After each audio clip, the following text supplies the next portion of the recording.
Hey YouTube, thought I'd give a follow-up video to my last system video that I made because uh, it was filmed in portrait and it didn't look very good, so I'm going to do this one in landscape just so you get a better look at everything. And we're not going to have any music on, so we don't have any copyright strikes, but anyway, I'm Anthony. I have a channel here of here in my office videos and luxury lifestyle, things like that, so if you like this video, check out those other videos on my channel and think about subscribing. So, but any further ado, here's the system. Now, starting at the top, we got the Music Hall MMF2.2 turntable that I upgraded with the Acroplat. And also, as you can see, I have it sitting on these, I call this like sorbethane feet. There's like 3 things here. Yeah, see? It looks like it's floating in the air, but it's on the glass. And that is a isolation platform because I had some problems with feedback from the woofers when I was listening to bass heavy music. It's got the Project Tonearm on it that came with it, and then I've upgraded it recently to a Moving Coil Cartridge. It's a this is a hana SL, and yeah, I picked that up for. It was about $800, so it was a rather large investment on this table because this table is about $500 with the Acroplat's $100, the platform's another $100. It's probably about $1,500 altogether. But it did come with the Music Hall Tracker, which was a moving magnet style needle cartridge, and I had used that for years and probably wore it out. But I wanted to upgrade to a moving coil. So this is a moving coil cartridge. And I said, give me the most expensive, best cartridge I could buy without it being ridiculous on this table. You know, this is not a $10,000 table. But the next upgrade path, stay tuned to the channel because we're going to look at a VPI Avenger. And I'm going to take a trip to the VPI factory in New Jersey before I make the decision on the purchase. But that's the turntable anyway. That's my source. That's where I listen to all my music from. Unless I'm listening to, use this cable, I'm listening to the cell phone, if I get lazy. But anyway, as you can see, it's all on this isolation rack. So this is, pretty heavy duty stuff. Okay, the next thing here is my Adcom GFA 555 power amplifier. This is 200 watts per channel. And got a really good deal on this. Picked this up for about $350. I think this is made probably in the 80s or 90s, and it's tapped into some old regular speaker wire that goes through the walls of this house, and it powers this 2 Boston acoustic satellite speakers I could show you later that are in the over in my kitchen. So if you go in the kitchen and also in the dining room, living room area. Okay, going next is the one of my favorite parts of the system. Probably added the most change to the system sound. The C2500 tube preamplifier. Let's turn that on. Tube warm up, as you can see, because I have it set to phono. But no, it uses tubes for all the different stages. Phono, CD, whatever you might be listening to is all going to go through the tubes. As you can see, there's tubes on the top. There's 6 of them. And I think like 2 of them are left-right channel for moving magnet. The other one's for moving coil, and then the other 2 tubes are for everything else, like the output stage or whatever. But yeah, I can't really listen to any music, guys, because I get in trouble every time I do. So we're just gonna keep it quiet. We head around the back of the system. And you can see it's wired with all Audioquest. These are Audioquest Red Rivers. And these are the RCAs, and then I also have XLRs going down to the amplifier at the bottom. Get a good look at the back. Pretty cool, huh? It's all gold-plated connectors. You can see the McIntosh C2500 tube.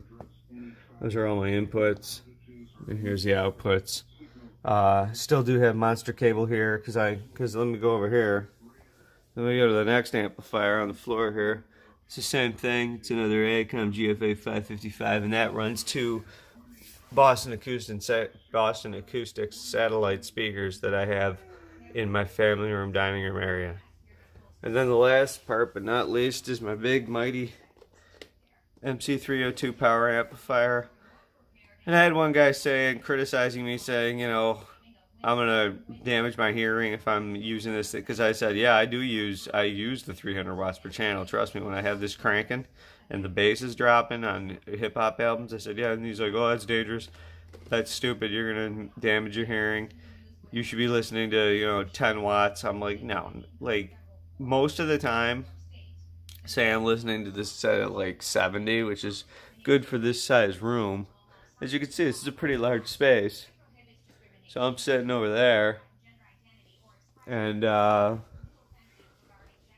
it could be hitting, it's usually around probably 50, just, you know, in between 30 and 300, but like much closer to 30. So I might be using 100 watts per channel most of the time, 80 watts per channel, something like that. But then when you want to put it in overdrive, that's where your money's come from, you know what I'm saying? Because I'll get to my speakers, I'll show you, they're perfectly matched to this amplifier, and it does have power guard, so it won't clip, so you don't have to worry about that. But as you can see, MC302 power amplifier, it's all this, those are the auto formers back there, and a transformer in the middle. We got a dog here. Okay.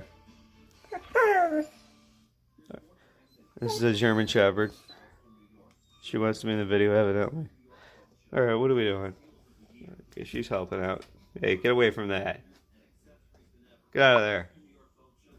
So you get a good look at what a I don't know, 6-month-old German Shepherd puppy looks like next to the system. So as you can see, it's all stainless steel chassis, just like we got up here on the preamp. And then there you go. There you see my what's back here.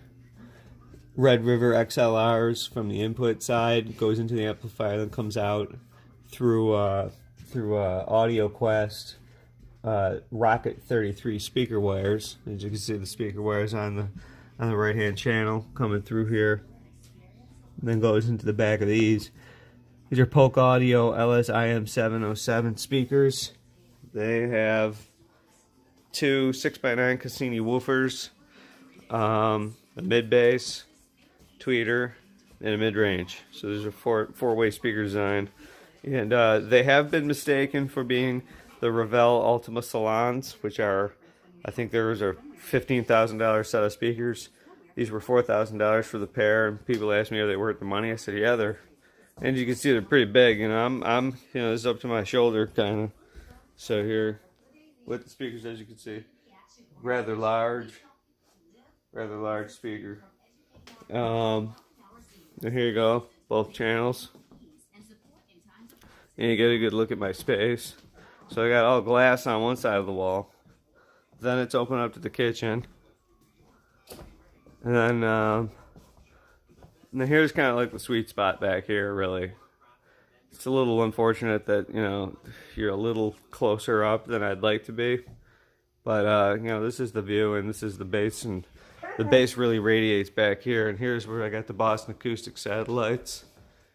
Okay, so there's a couple satellites back there, and I got a couple satellites in here.